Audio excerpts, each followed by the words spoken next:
Recorded at the WNDU 16 News Now studios, this is the South Bend Tribune's Pot of Gold Notre Dame Football Podcast. Here are your hosts, columnist Tom Noy, Notre Dame football beat writer Mike Berardino, and WNDU's Jackson Neal. We are dusting off snow from our cars and dusting off the pot of gold for the first time in seemingly forever. That's Jackson. He's Mike. I'm Tom. A show of hands before we get started. Who would have ever thought we'd be sitting here on January 14th as Notre Dame prepares to play for a national championship? Seemed possible always, but that wasn't my preseason prediction. I thought the semifinal, it would stop there. So this is bonus time. But coming into the playoff, I said they would make it to the national championship, but preseason I did not have that prediction. Wait, so when they started the net, I don't remember that. I don't either. We're going to have to rewind that. I don't remember it's on the Countdown to Destiny show right before the Indiana game. I said they would make the championship and then lose. If you don't say something on Pot of Gold, does it really happen? That's a good point. I don't think it does.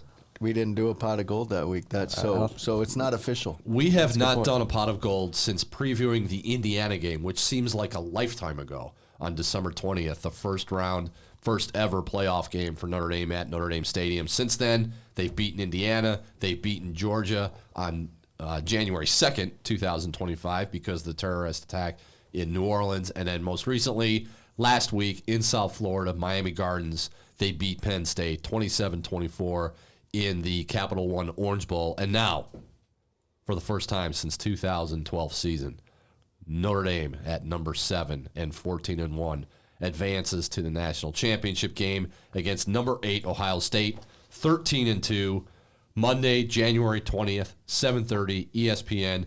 Back to Atlanta, second trip to Atlanta for Mike Berardino. He was there in October when Notre Dame beat Georgia Tech in Mercedes-Benz Stadium. This time, stakes just a little bit higher as Notre Dame looks to win its first national championship since 1988. That was the game where you were plussed, not nonplussed. You were plussed by the in-game broadcasting obsession with the odds, the percentage, the all-state predictor. Louis Riddick saying Marcus Freeman right now is purposely trying to run up the score because they need style points. And all we kept saying, even then, way back then in October, was, you know what? Style points with this football team they are not going to matter. Just keep winning, and you're going to find yourself in the college football playoff. They've kept winning, and now they find themselves 60 minutes from a national championship. Yeah, they just kept winning. I mean, it's crazy to think back to our last podcast and just, how much has gone on since then. These records, 14-1, 13-2, these look like NFL regular season records right now with this new 12-team playoff. But, I mean, if there's one thing about this Notre Dame team, I mean, it's just whether if they're playing a worse opponent, they seem like they blew them out towards the end of the season. Now in the playoff, just, getting these close wins over much better competition, they just find ways to win. This is still totally bizarre because we got to final exams. We got through final exams, and Notre Dame was still playing college football. We went through Christmas break, and they were playing college football. We went through January and New Year's and everything that entails, and Notre Dame was playing college football. The spring semester started yesterday, Monday, at Notre Dame, and guess what? Notre Dame football is still going. This is the season that will never end, but you know what? When you get a season like this, it doesn't matter that it's been such a long grind, and it feels like the Texas A&M game was maybe 3 years ago instead of, 5 months ago. You just hold on and you buckle up and you ride this thing out, and it's something where it's going to end, but I don't want this to end. Like, what's going to happen?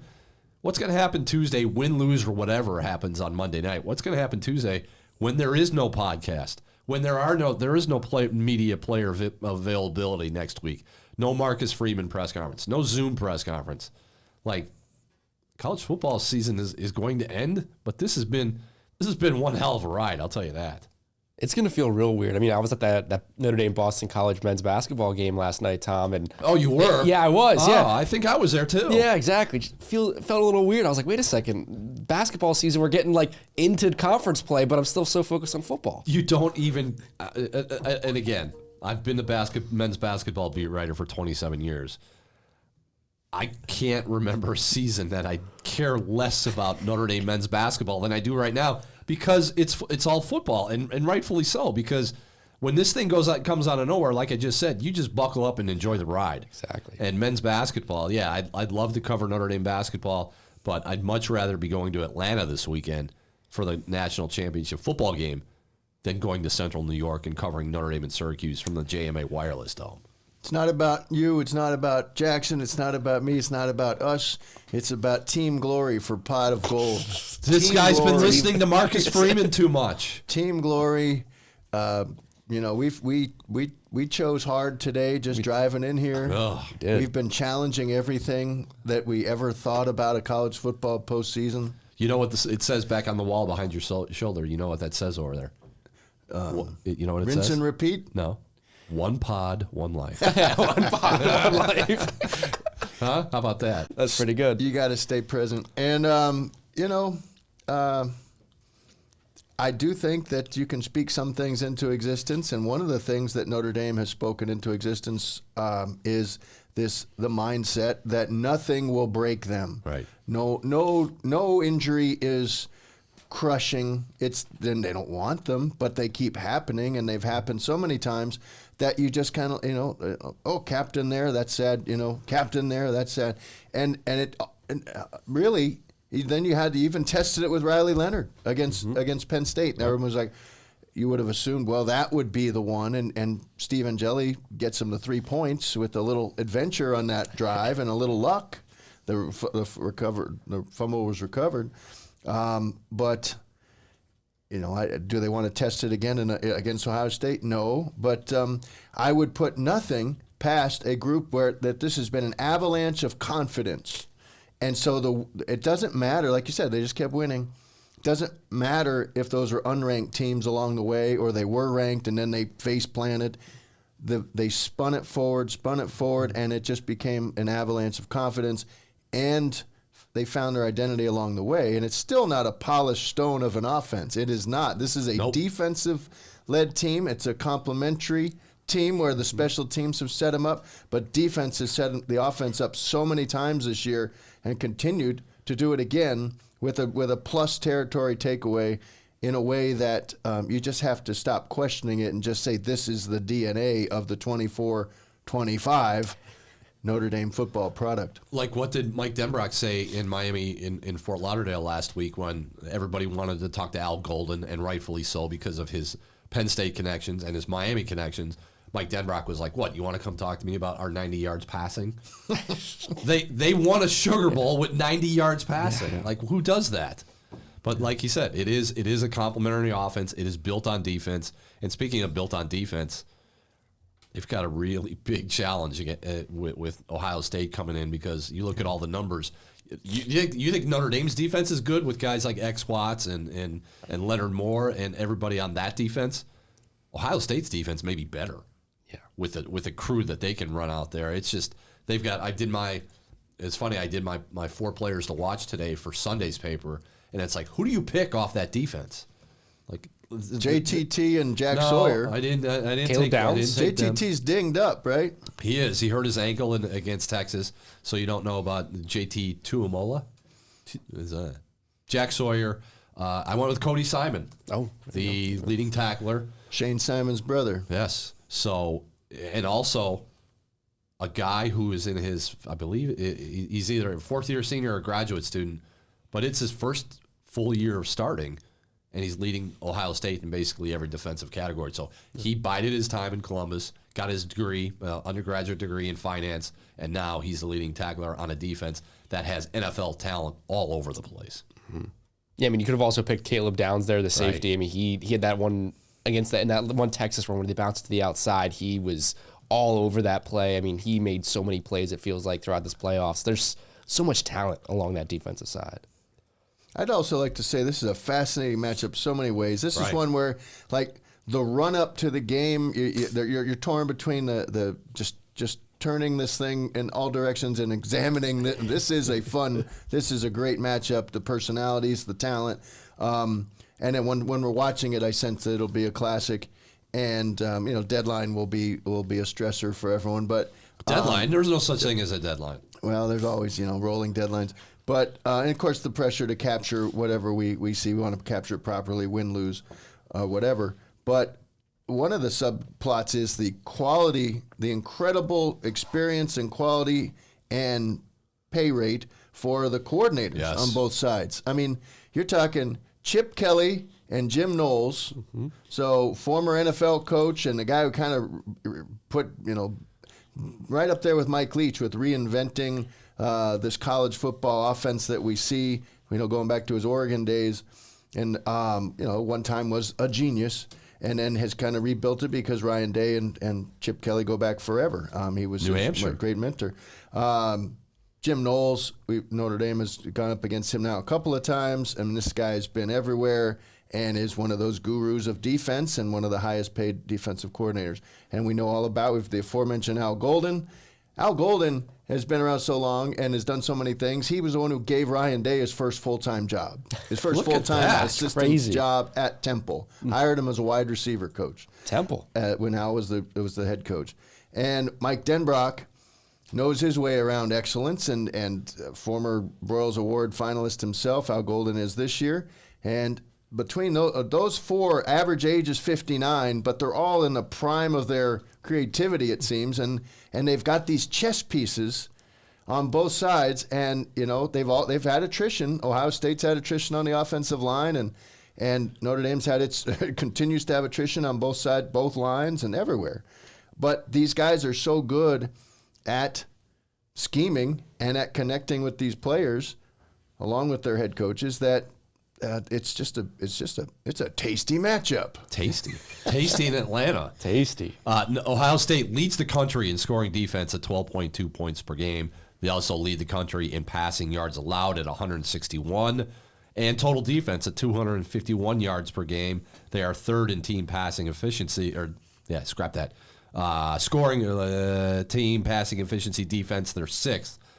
So, Jackson, what kind of a prove-it game is this for Notre Dame offensive coordinator Mike Denbrock? I mean, they have to get. You gotta get something. You gotta get something, right? Where do you go? That's the problem, is that against this Ohio State defense, it's like, okay, we talked about all those players you mentioned. It's like at the first, JTT or Jack Sawyer at the line, and then there's Cody Simon, your player to watch at line. And then there's also Caleb Downs at safe. It's like every single level of this defense, they can defend everything really, really well. So if you're Notre Dame and Mike Denbrock, I mean, it's almost to the point of like, I don't really see what the exact weaknesses are, so you just have to get to kind of play your game, which is the physical running, run the football game they've been playing all season. So this is going to be a Big Ten type of battle in Atlanta, Mike. Rock fight. We're not doing predictions yet, are we? No, but which we thought we were going to see against Penn State when it was 10-10, and then all of a sudden the fourth quarter happened and everything went haywire. Yeah. So I mean, we're not doing predictions yet. We'll save that for later. But offensively, I think it's going to be a struggle for both teams to really find some good footing down there. Well, the 23 game here at Notre Dame Stadium, should have ended 14-10. Should have. You should have done a lot of things. You should have played 11 men. Should have played 11 guys. We don't want to beat up DJ Brown, but he had the game in his hands. It happens. Passes are dropped. He handled it as well as you can, but history will record the win was in his hands. But that's why they play 60 minutes, and that's why it's all still. That's part of the fascination with this matchup. It's the third time in the 3 straight years Marcus Freeman against his alma mater trio. It's Ali Frazier.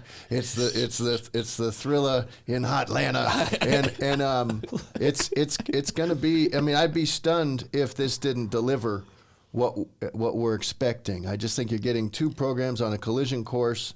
Have been really on a collision course. You just knew they were going to, even though the series went away, they had to meet up again after the way 2023 ended, and Ryan Day calling out Lou Holtz on the field right there. And I think Lou Holtz will be on shutdown now. I don't think he's allowed to do any media, no provocation this week. He just turned 88. Happy birthday. Now just sit there and read a little bit. But because what he did, they used it effectively.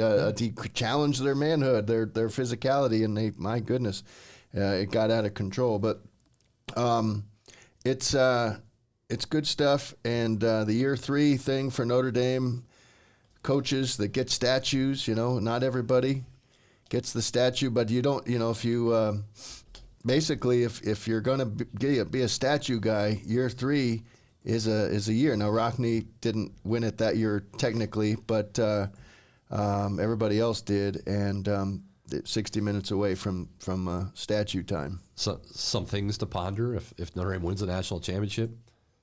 What's that Marcus Freeman hairline going to look like on the statue? Oh. Well, you sure hope it looks better than you do not hire the guy who did Dwayne Wade. No. Yeah, that was a bad one. Do not hire that guy. What was that? That was real bad. That has not been replaced either, right? That has not. He's got to sue that guy. They're just rolling with that. Yeah, they got to do something. There are good statues and there are bad ones, and that one is probably the worst. It's hard. It's got to be hard. I mean, any sculptor. Props to all the sculptors out there. They're all artists, but that guy. He's not getting the call on this, and whoever did all the others, I think whoever did the Muffet one, that's a great likeness. I think that's the same person, right? Who is it? It's the same. That'd be a good story. But it's that's premature. If you're Marcus Freeman, do you want the statue while you're still coaching? Like if you win the national title, do you want it put up? You wait till you've retired. Wait till you can't. I think it's a little tricky because the guy could be here for another quarter century, or he might go to the Chicago Bears. That's a good point. Yeah, right. But that's an interesting one. And if you're Notre Dame, you hold that back, and you're like, that's a sweetener in terms of NFL interest. Maybe you're just like, well, we could get that statue up here if you just sign the 5 more years, or we'll bump you up to $15 million a year plus statue now. Should Marcus Freeman had signed his contract extension when he did?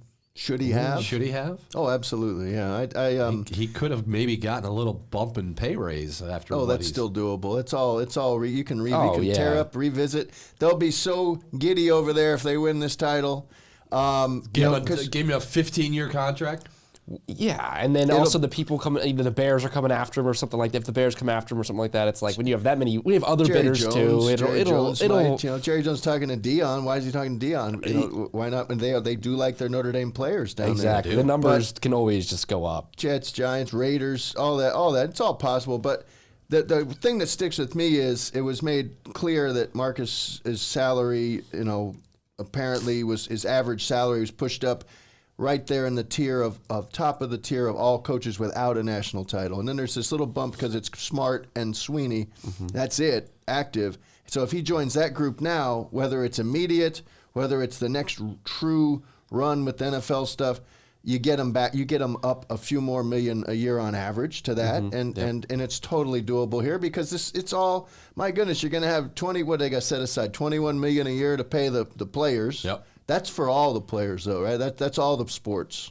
That's all the sports, apparently. So, but if that's the case, why the heck wouldn't you push your coach up there into an NFL-style number? I don't think the money is going to be the issue. It's another couple million. It's not going to be the issue. And the fact that Notre Dame has made this run to the national championship game, yes, they're going to clear $20 million right. by themselves. They don't have to share it. Mm-hmm. Exactly. So there you go, James Franklin. That's why Notre Dame is not in a conference. Because it's all about money, and Notre Dame's got a lot of it. And you can also, with the youth of this guy, still short of 40, you have time to set aside. You could do this championship boost, the sweetener by annuity, and you could set it up. You put the money aside now, and then let it grow. And he's a savvy guy, and he's got his people, and he doesn't need to touch it till he's 65.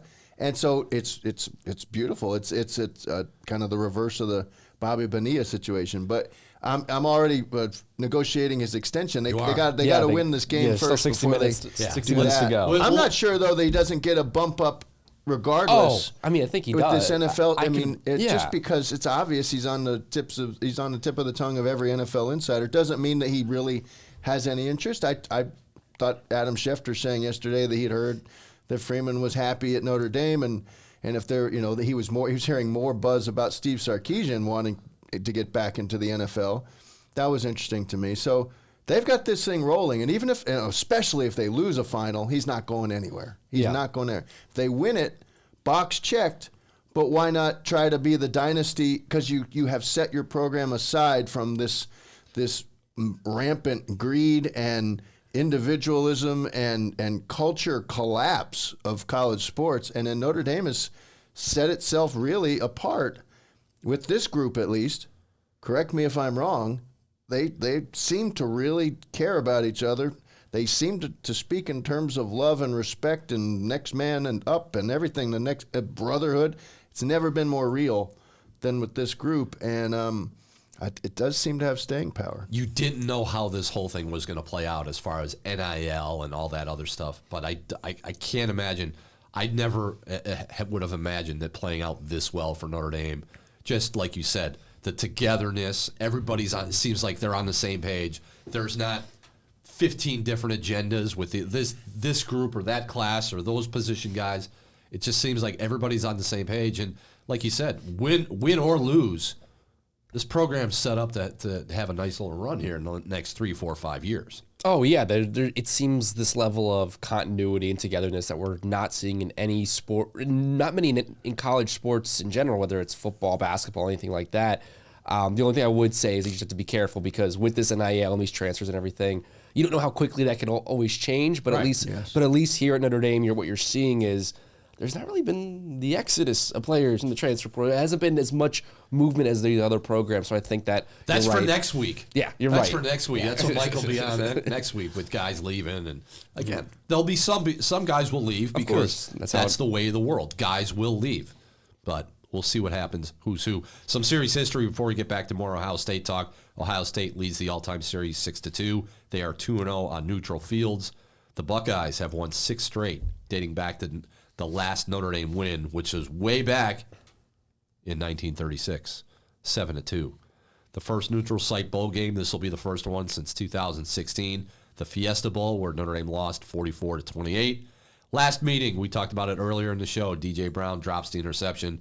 Notre Dame has 10 men on the field the last 2 plays of the goal line. Notre Dame loses at Notre Dame Stadium 17-14. That game, Notre Dame was ranked 9th. Ohio State was ranked 6th. Marcus Freeman met the media. Was not where was Marcus Freeman more uneasy, where he didn't want to be?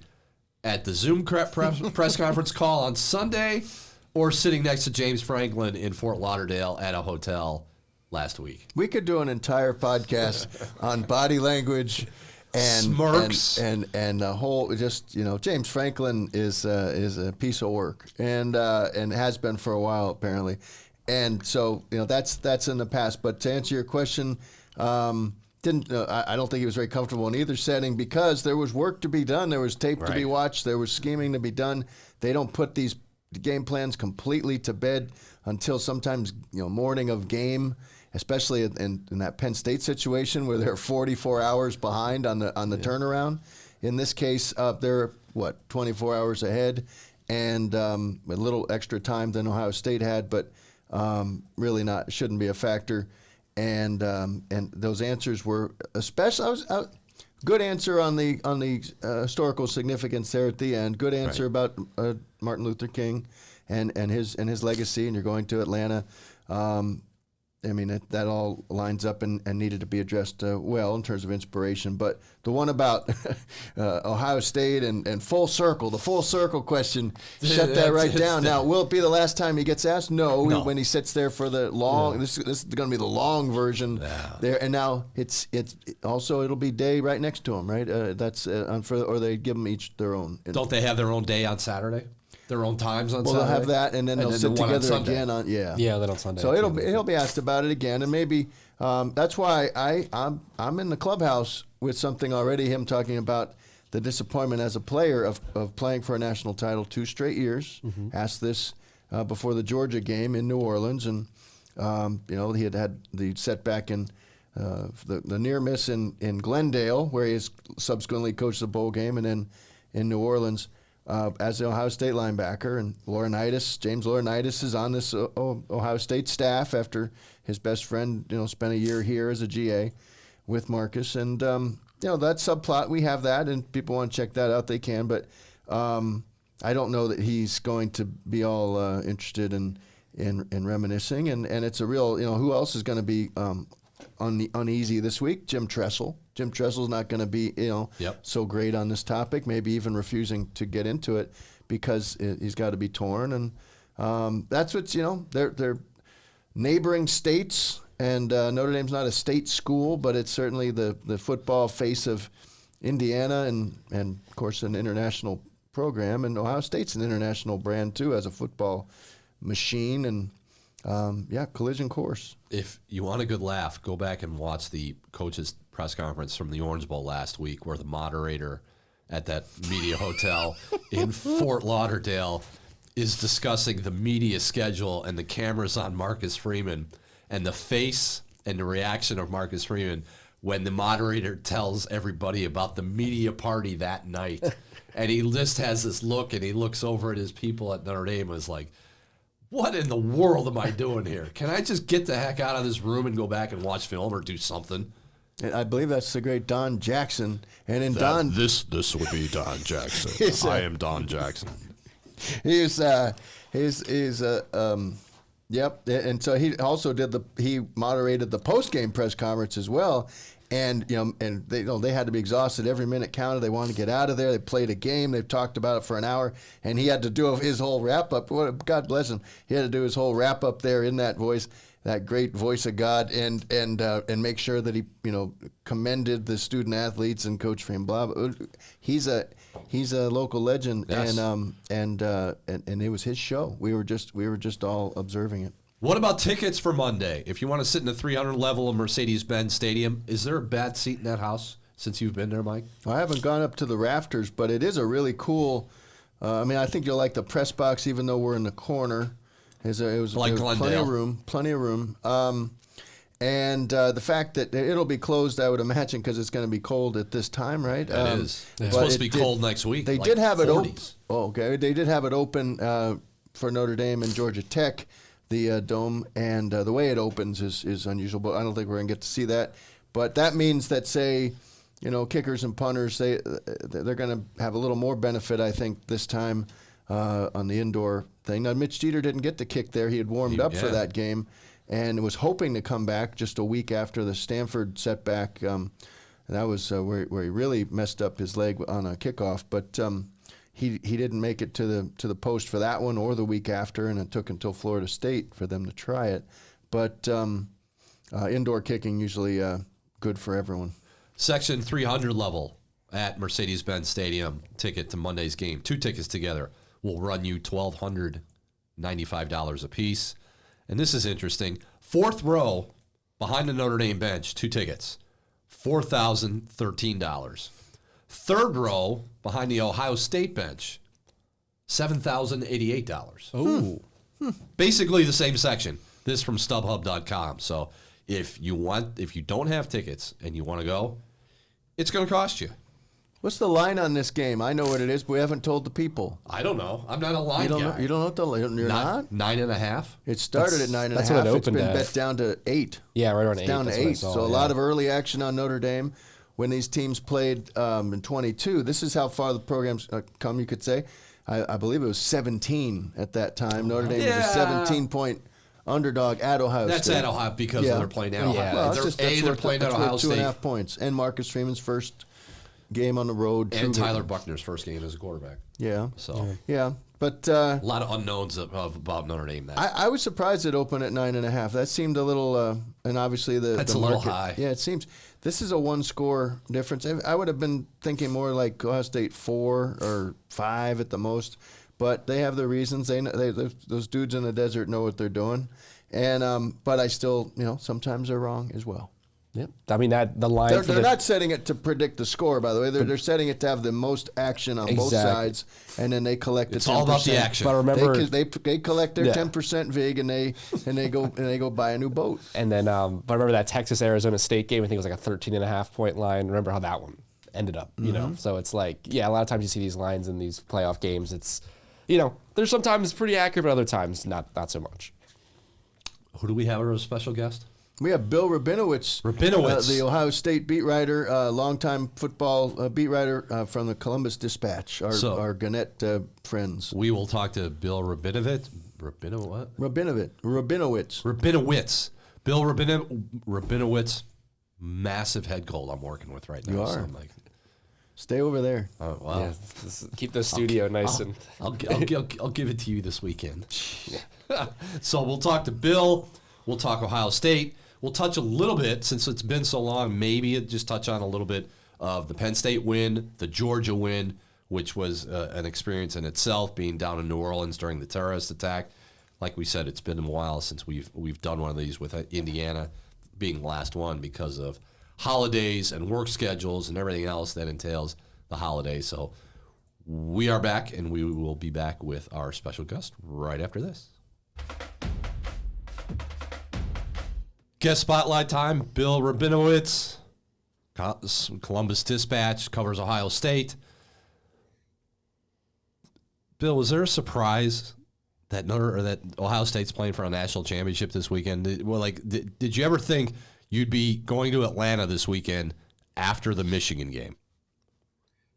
I mean, I didn't rule out the possibility. I mean, that was a stunner, an embarrassment. Pick the adjective. But it wasn't like I thought Ohio State suddenly has no talent and it doesn't have the ability to string together 3 games and get to the championship game. They had a tough path. I mean, when the draw came out and they were 8, and I wondered, well, why are they behind Penn State, for example, or even Texas? But whatever, they were 8, had to play a tough first round game on paper against Tennessee. Obviously, a very tough second round draw against Oregon, and look, they've done it the hard way. But look, nobody's feeling sorry for them. They made their bed by losing to Michigan and having to go that route. But no, I never thought it was impossible. I wondered what the mindset of the team was. I wondered they just played so badly against Michigan, at least offensively, that I thought, are they going to get it together? But I always thought it was possible. You thought it was possible, but then after that first quarter against Tennessee, the first round home game, after that, the way they played that quarter, where you're like, all right, that's the Ohio State team that I expected to see. Yeah, and we waited the whole regular season to see right. It wasn't just Michigan. I mean, obviously, they only lost one other game, and that was the tough one at Oregon by 1 point.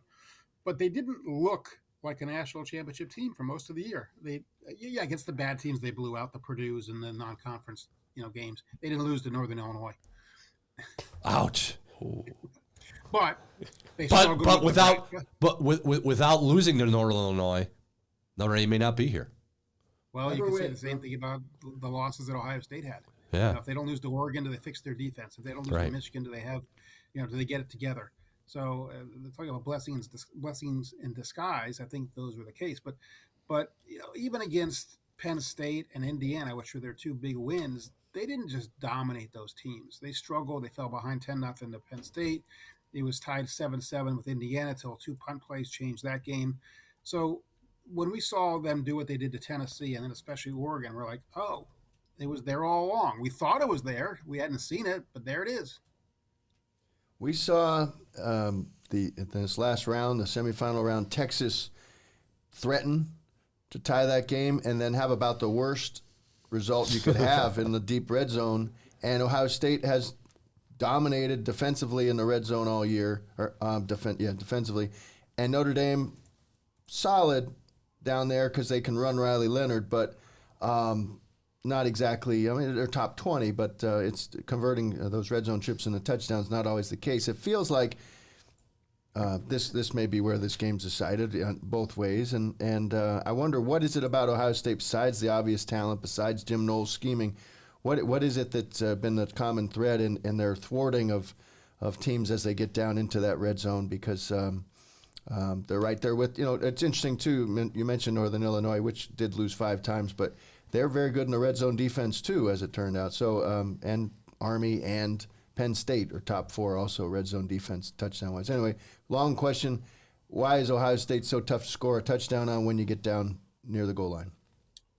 Well, a lot of it's the mentality. Their mentality is if you give us an inch to defend, we're happy to try to defend it. So I think that's the mindset.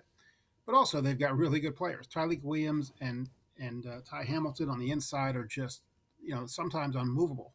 And then they add guys like Hayden McDonald in there, and it's really tough. JT Tuimoloau, who made the first down tackle on the first goal, on the fourth and goal, he and Jack Sawyer are very good run defenders, and that sometimes gets lost. Defensive ends are judged sometimes, to an unfair amount based on pass rush and sack specifically. But most of the time they're defending the run or they're doing their jobs, in other ways. And those two guys are really good. And Cody Simon has developed into a genuine star. Sonny Styles is really good. And then the kind of the wild card is Caleb Downs. And he's the one who made the real play on the second down play. They lost 7 yards, and that set up Sawyer's play. So they just don't really have a weakness on defense. So that's the thing. So you go, okay, you got to get them with misdirection. You got to get them. I mean, every defense has flaws, and you can move the ball against anybody. But when it gets down there and the field is compressed, I think it just accentuates their abilities. And then, Bill, when it comes to the offensive side for Ohio State, Will Howard, a guy that, he has had a really solid season, but we've also seen some, mistakes from him in that first Oregon game, the slide kind of late there and that. What have you just kind of seen from him throughout this season, and what do you think, if Ohio State is going to win this football game, what's the kind of game plan for him in this game? What is he maybe trying to do in terms of, manage the game, or how well does he need to play, basically? I just think he just doesn't have to blow it. I mean, he's done a really good job, and these completion percentages, I don't know, somewhere around 75%. I haven't looked it up, but just get the ball to the playmakers and let them do their thing. He doesn't have to throw it into coverage. He did a couple times, he got away with it against Texas. There were a couple of throws I think he'd probably like to have back that actually were completions. And then he did throw the one pick where he didn't see the linebacker dropping back. He's had a few moments this year. The Penn State, he had a pick 6, and then he fumbled at the goal line. The Oregon play at the end, I don't blame him for that. I mean, it's 6 seconds to go. He's got to get in the field goal range. You're playing, you got to worry about the defense. You got to worry about time. You got to worry about the yardage. And that was a bang play. If Ohio State's able to call timeout, it looks like a brilliant play. That's the difference between success and failure. So I don't fault him for that one. He's been 95% of the time exactly what Ohio State has needed. He gets the ball to playmakers. He's a very good leader. He can run. He can get the yardage with the run. The 4th-2 play against Texas was huge on that touchdown drive that put him ahead. The players gravitate toward him. So he's got a lot of strengths. And he's even the deep passing game, which had been inconsistent early in the year. He connected with that in the first 2 playoff games. Bill, wonder about that receiving core and how often this idea of playing man, I think you might have asked it, but playing man against that group. Notre Dame's identity on the backside, on the back end, is man-to-man press coverage, challenge you, and deny my man is their mantra, and almost like basketball, almost like face guarding at times. But has anybody done that successfully for a whole game this year, or the bulk of a game, or do you expect Notre Dame to somehow bend and morph its identity in deference to all that talent and all that ability to take the top off a defense? Yeah, that was the question I asked Marcus Freeman, because I know that Notre Dame does play. That's what they pride themselves on, and Ohio State kind of used to do that. They still do to a large degree, but I think you're playing with fire if you do that against Ohio State. It's one thing to do against Penn State, which doesn't have any receivers. I mean, Drew Aller didn't complete one pass to a wide receiver in the semifinal, which is just an amazing stat. I mean, but I've seen Penn State, so I'm not that shocked. I mean, they just don't have the receivers. And so you try that against Ohio State, good luck. I mean, Texas had success limiting Jeremiah Smith to 1 catch for 3 yards because they bracketed their coverage toward him. They were just like, we're not going to let him beat. It's like you play LeBron and you say, we're not letting him beat you. So can they do it? And it's not just Jeremiah Smith. It's Emeka Egbuka. It's Carnell Tate. It's Travion Henderson out of the backfield. I think they want to try to isolate Travion against the linebacker in space. We saw what he did on that screen pass, 75 yards. So I understand that that's what Notre Dame does. And look, you can't really change all of a sudden and start playing a lot of zone. And you guys know better than I do how much they actually do play zone. I'm sure that's in their defense. But I don't think you just change who you are for the championship game. And look, if they can cover those guys, more power to them. Then they'll deserve to win. But I have my doubts that anyone can cover those guys all game. Notre Dame has seen this Ohio State offense in 22 and 23, but how is it different? How is it more dynamic under Chip Kelly? Yeah, you didn't have Jeremiah Smith then, for one thing. True. And Luka is a mature player now. Cornell Tate has developed. Travion Henderson's playing better. You have Quinshon Judkins.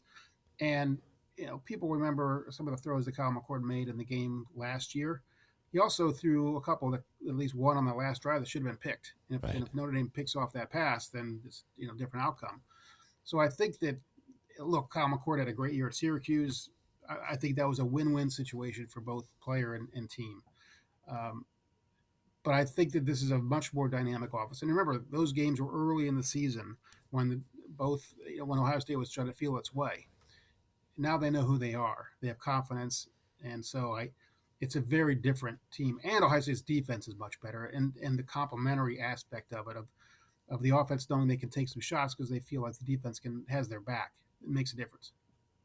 This is round 4 for both of these teams, kind of like a wild card team in the NFL, getting on a run and knocking off the teams that had to sit at home. But there's a price to be paid there in attrition. Notre Dame has been well documented how many starters, how many captains, et cetera, have been lost, and it continues. The left tackle, season-long starter, is out, Anthony Knapp.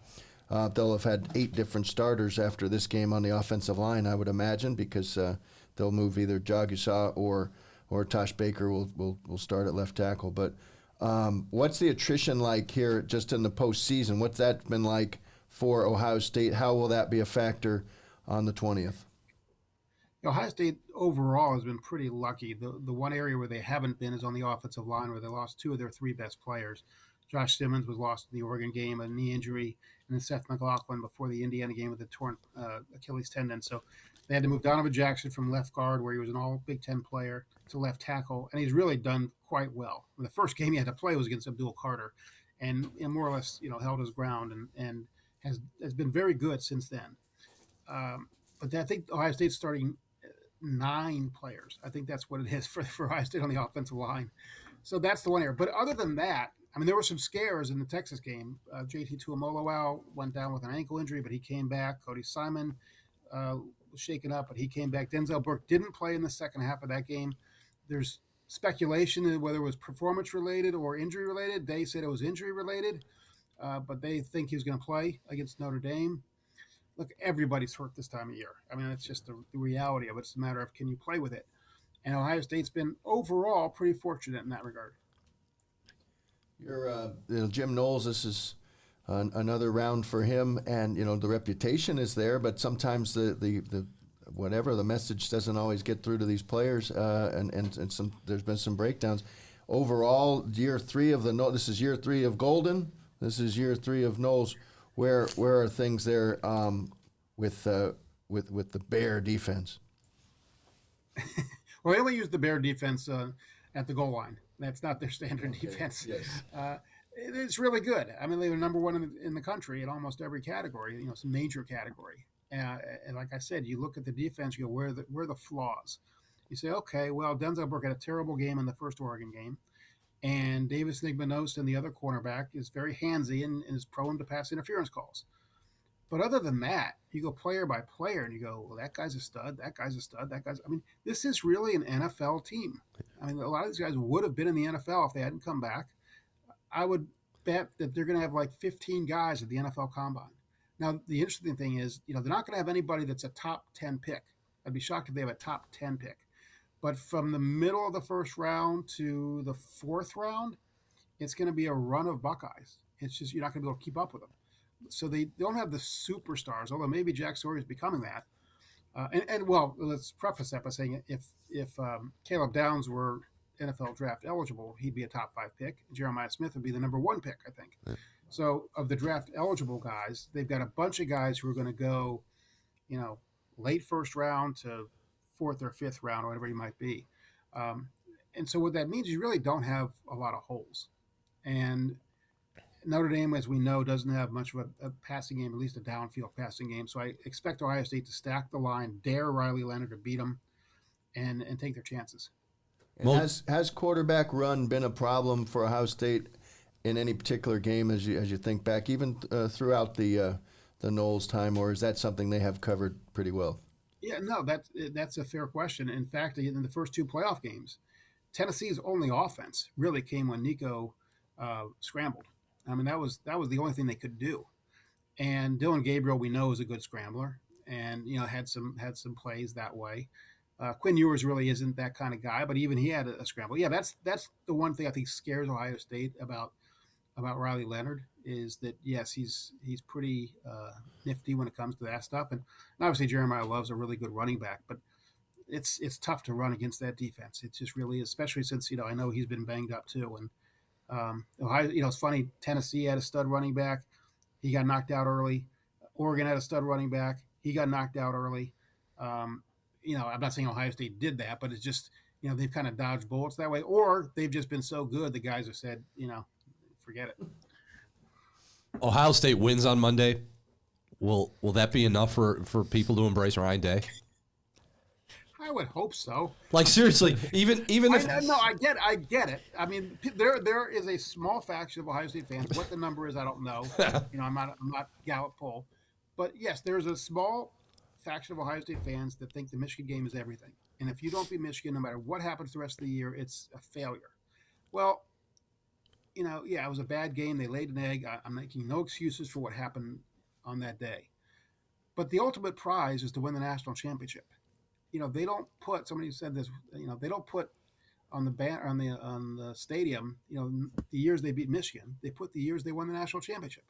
That's what matters. And for this team to overcome that, to hit the lowest point you can hit, there is no lower point, I think, in college football for any team than if Ohio State loses to Michigan, especially when they're a 19-point favorite at home.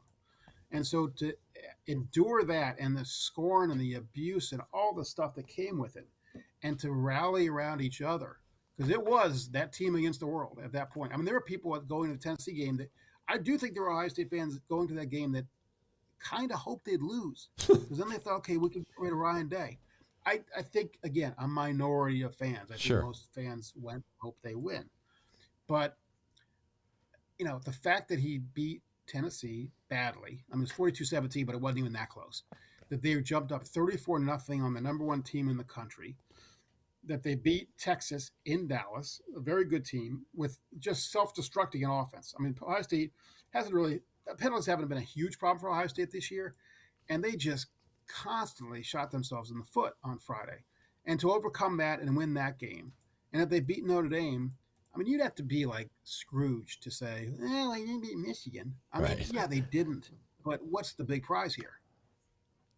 That makes me think if they do if Ohio State ends up winning this title after losing to its blood rival, it puts me right back in the 1991 ACC basketball final where Duke, still looking for its first championship with Mike Krzyzewski, got blown out by North Carolina, lost by 20, and that was a reset that allowed them, to basically, all right, that's the worst thing that could happen. You've face planted with Leitner and Hurley and Hill and all those, and then they just relaxed and they went off and they won the next 6, and then of course 5 total championships for them.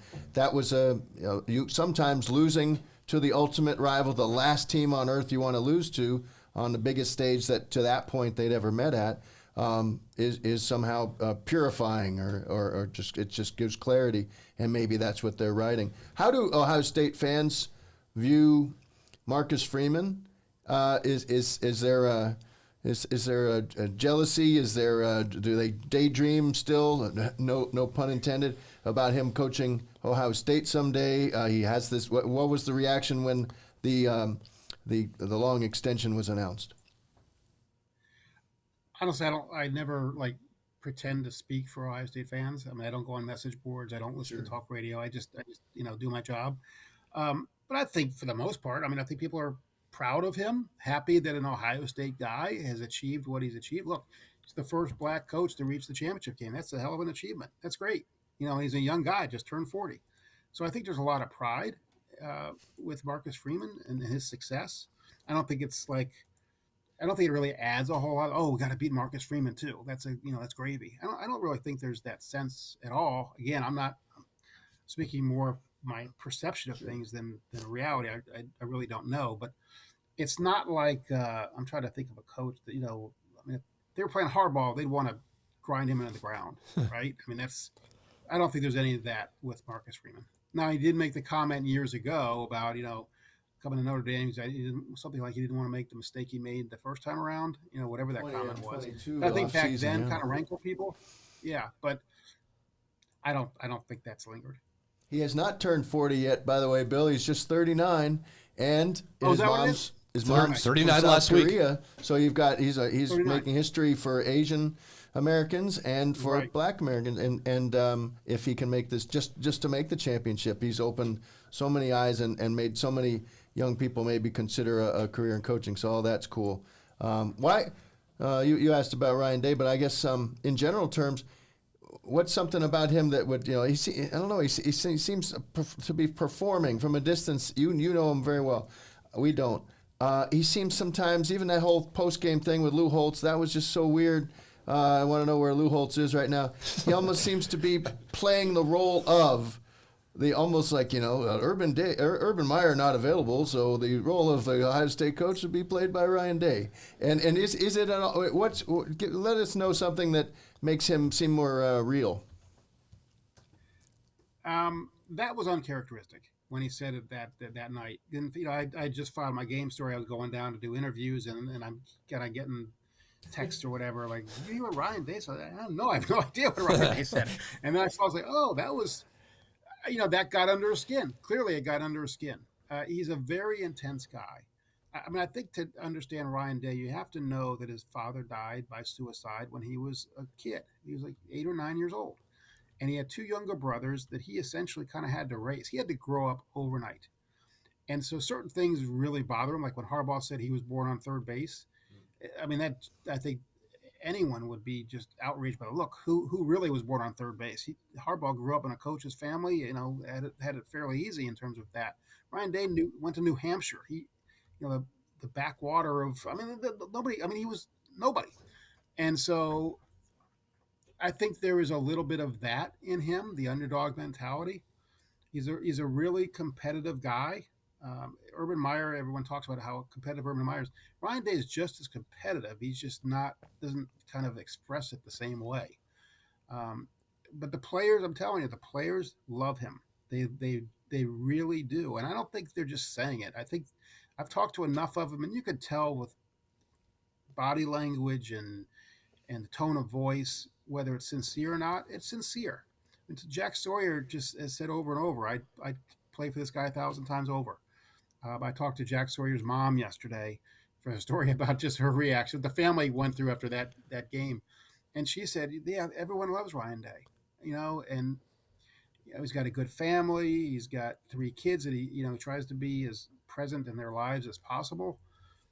It's an incredibly difficult job being the head coach at Ohio State. I think it's similar to Notre Dame, but Notre Dame's a national program. I don't know if the heat in South Bend is all that intense because it's a national program. You guys know far better than I do about that. But, we're in Columbus, which is a major city, and good or bad, everything's directed at the head coach. Bill, last question. Ohio State last played the national championship game in 2020. Notre Dame has not played a national championship game since 2012. What's different about a national championship game as far as the magnitude of the moment, the expectations, the pressure? What is Notre Dame going to experience when they walk into that stadium 7:30 on Monday night that tells them immediately this isn't just another normal college football game? Yeah, well, 2020 was obviously unusual because it was the pandemic. So there were like 15,000 people in Miami. That was a strange one. To cover a national championship game and you look around and the stands are almost empty. And it just didn't feel like a national championship game. And Alabama was so good. And Ohio State was not as good to begin with and had been just hit hard by COVID and injuries. that they didn't really have a chance. So that was one of those games like, okay, you're happy to be there. The one I remember more was 2014, 15, that the Cardell Jones team and just the level of excitement there was against Oregon. But even for Ohio State that year, I think the Alabama game was bigger because of the SEC, and it was like, oh my, big bad bully Alabama. And the Oregon game kind of felt like not like it just didn't have the same vibe. But this will be huge. I mean, for Ohio State, that didn't beat Michigan, obviously didn't win the Big Ten. This was their one remaining goal. It's the one since 2020, since these guys came, the senior class came, they haven't won anything. They haven't beaten Michigan, they haven't won the Big Ten, they haven't won a national championship. If they can end their careers with a national championship, all the other stuff melts away. But if they don't, then they didn't win anything.